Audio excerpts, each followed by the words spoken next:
Hola, bienvenidos y bienvenidas una semana más al canal. Hoy vamos a explicar desde la raíz qué es un trastorno de la conducta alimentaria. Como ya sabéis, me llamo Ana, hago aquí mis reflexiones como nutricionista y persona. Os dejo en la cajita de información mi Instagram para que podáis seguir publicaciones más periódicas. También en mi página web para que conozcáis mis servicios, os pongáis en contacto conmigo y os recuerdo que en cualquiera de mis vídeos de YouTube podéis uniros a la comunidad Healthy Warrior en la que tenemos contenido exclusivo y hablamos mucho en concreto sobre nuestra relación con la comida desde un punto de vista muy holístico, nutricional, espiritual, psicológico, etcétera. Bien, para mí decir que padezco un TDCA realmente son palabras mayores. ¿Qué es un trastorno? Un trastorno es una alteración en nuestra conducta, en este caso, en nuestro comportamiento. Una de las cosas que más dificulta entender lo que es un trastorno de conducta alimentaria es que tendemos a comparar lo físico con lo mental y no tiene nada que ver.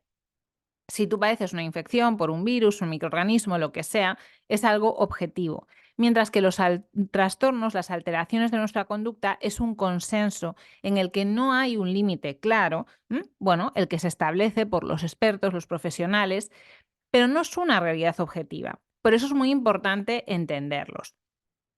Está claro que la mayor parte de las personas que tienen problemas de relación con la comida no están dentro del grupo de los que podríamos decir padecen un TCA, porque son personas que simplemente trabajando cuatro cosillas van a conseguir tener una relación con la comida totalmente normal, flexible y adaptativa, que es lo que buscamos siempre.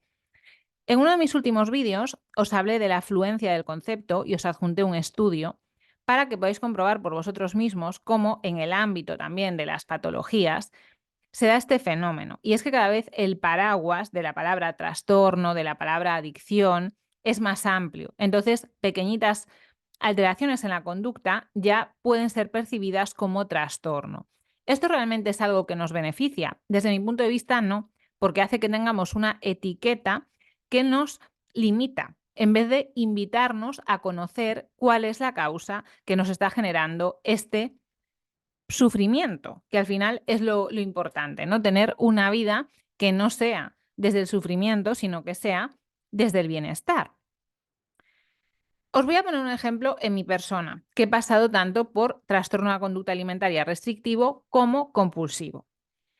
¿Yo soy una persona impulsiva, que es uno de los rasgos neuropsicológicos que da más problemas? No.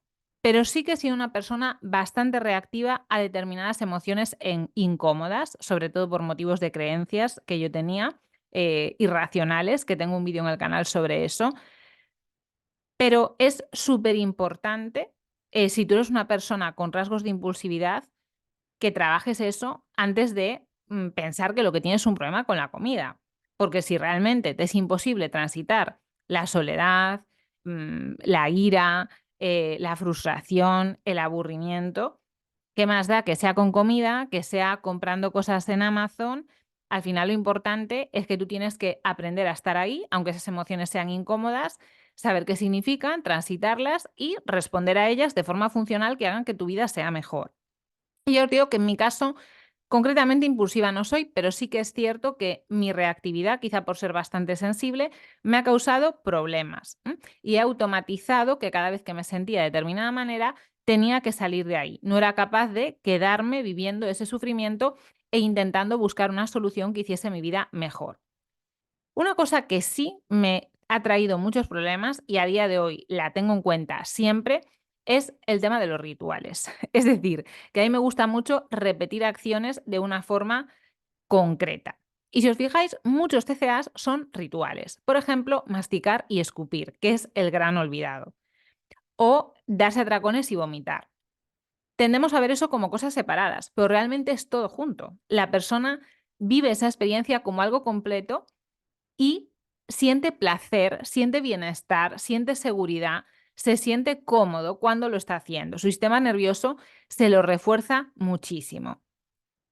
Cuando yo tenía esta tendencia más restrictiva en mi vida, repetía la dieta, vamos, al milímetro. Me escribía mi dieta en un papelito, aunque fuese una dieta absurda de comer poquísimo. Me acuerdo una época en que siempre cenaba un bocadillito que era un pancito de unos 60 gramos, con algo de lomo, jamón o algo así dentro, y el hecho de repetir eso todos los días, sumado al control de mi hambre, es lo que más placer me daba.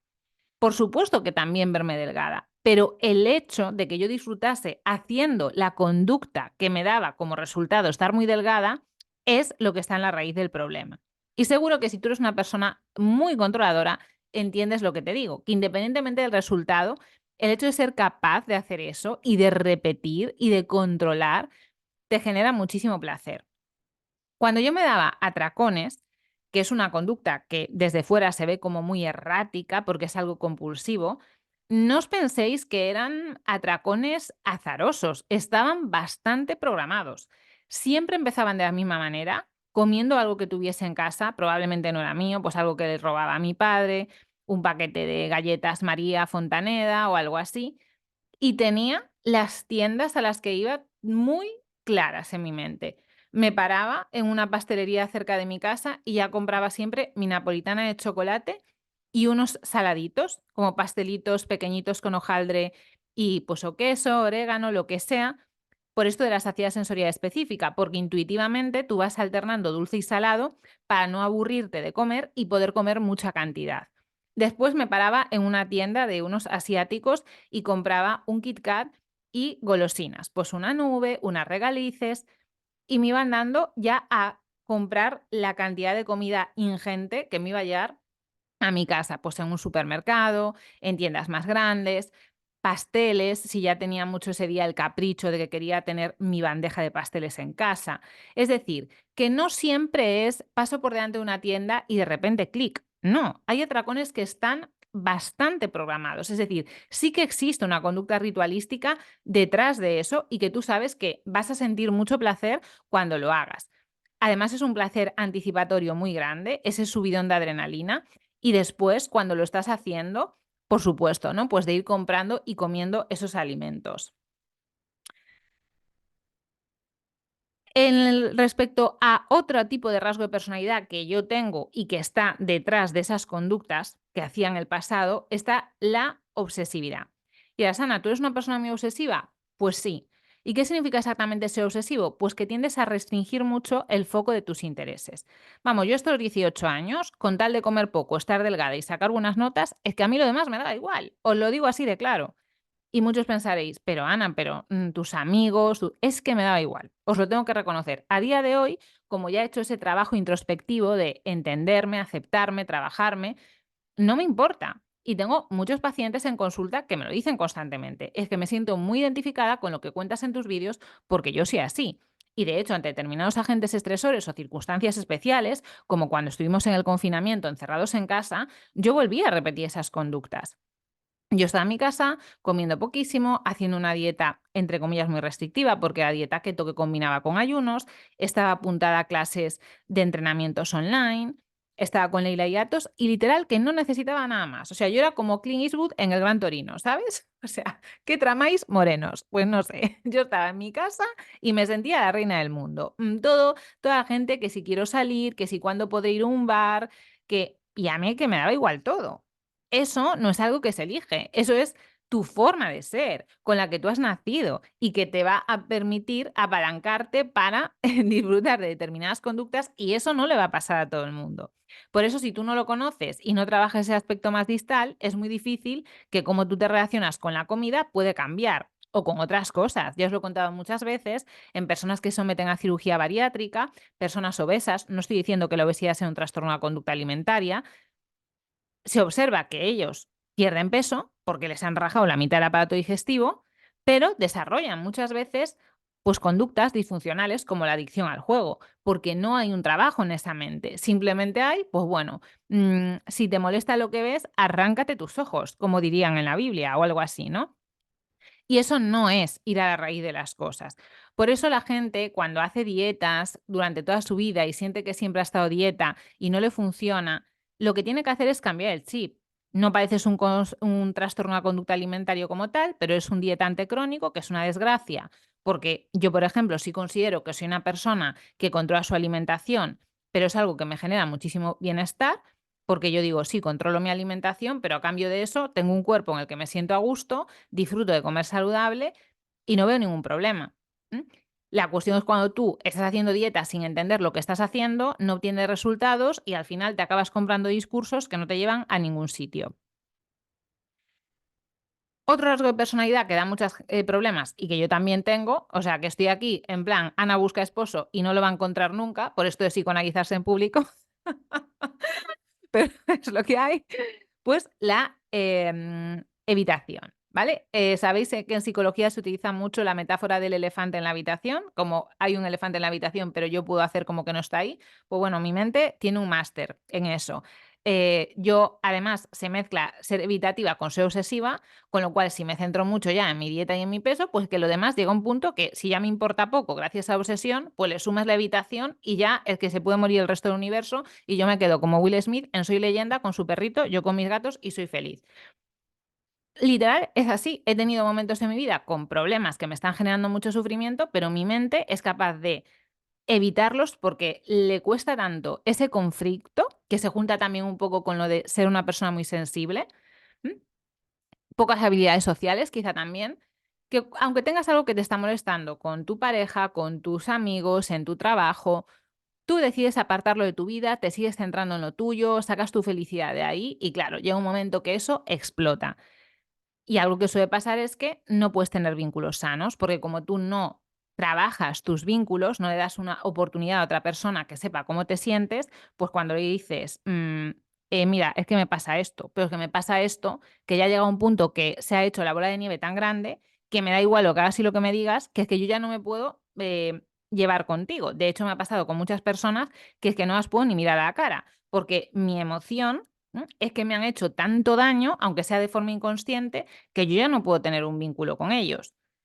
Y romper esa parte de ti y atreverte a decir, mira, esto me está molestando, considero que no es grave, pero bueno, es mi forma de ser así, es darle una oportunidad a que ese vínculo florezca. Claro, si eres una persona obsesiva, no trabajas bien tus vínculos por tu evitatividad, por tu sensibilidad, lo que sea, pues al final estás haciendo un caldo de cultivo ideal para que cualquier cosita que te pase en la vida te la tengas que comer tú solo, literalmente, ya sea con atracones o ya sea con restricciones, ¿no?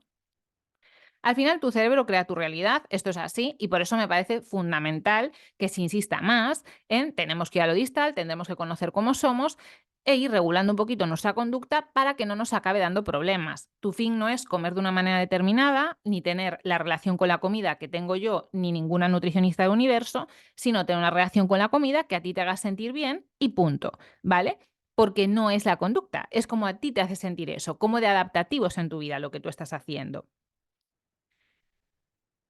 ¿Por qué siempre se nos olvida cuando decimos la palabra o las palabras trastorno de la conducta alimentaria, que alimentaria es su mero apellido y que estamos hablando de trastornos de conducta? Es decir, tú eres una persona que realmente tienes un problema para regular tu conducta, ¿sí o no? Me pasa con muchos pacientes que sí, y se puede trabajar. Si a lo mejor es un problema leve, simplemente con un acto de tomar conciencia, leer algún libro, hacer algunos ejercicios, pues esa persona, con su trabajo y un acompañamiento mío podría superarlo. Si tiene un problema de regulación de conducta, pues ya un poco más grande, pues sí, yo creo que sin una ayuda psicológica adecuada es imposible. Pero que es súper bueno invertir en eso porque seguramente esos rasgos de personalidad no solo te dan problemas con la comida, sino también con otras cosas, como tu trabajo, como tus relaciones personales, etcétera.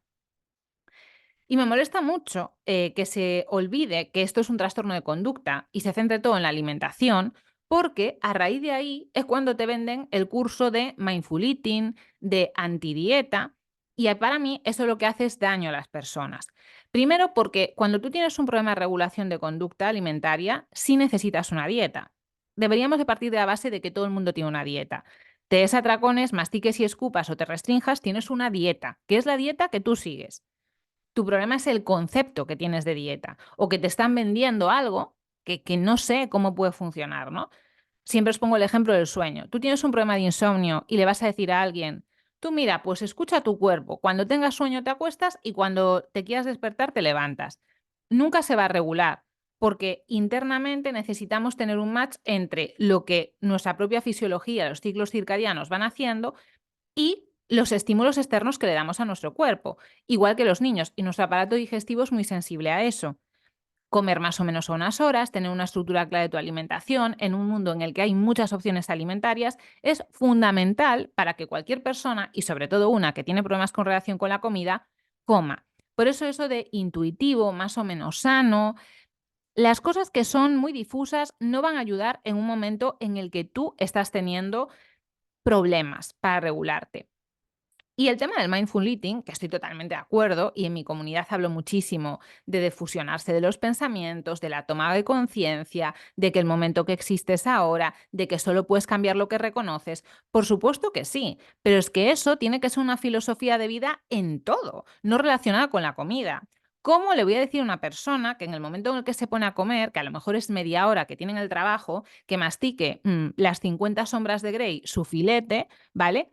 Y el resto de su vida la persona va en piloto automático.